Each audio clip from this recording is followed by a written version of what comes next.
Mark Carney promised the fastest growing economy in the G7. We have seen on the numbers this morning, GDP is in fact contracting.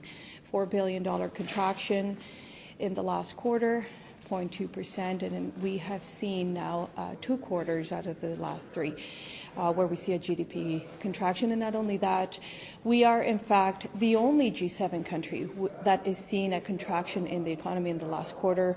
We're seeing other peers in the G7 growing, in fact.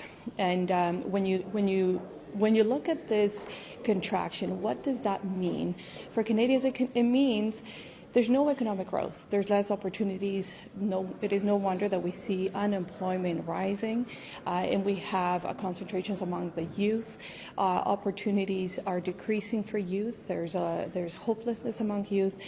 And this is also happening in the middle of an affordability crisis. We are seeing food inflation hitting record numbers.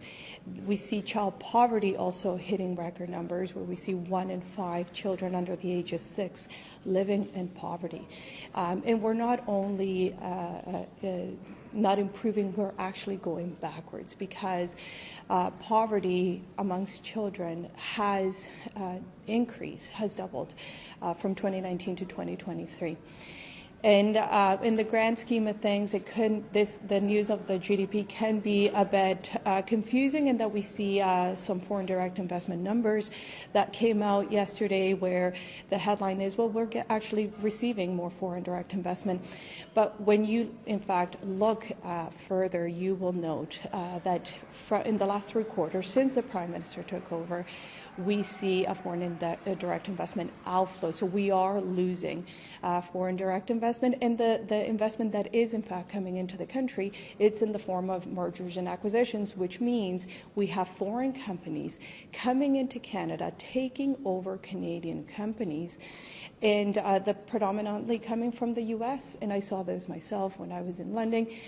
You see very aggressive, wealthier, bigger companies coming into the Canadian market, taking over Canadian companies, larger companies taking over smaller ones. And it is no surprise then to see that in the last 5 quarters, we see more companies shutting down than opening up, and this is a StatsCan fact. And we haven't seen this trend since COVID. So it is deeply concerning. There's a lack of confidence long term in the economy from business owners, from investors. Many of them come into my constituency and say, Sandra, I don't know if I will be here with the doors open in the next 12 months.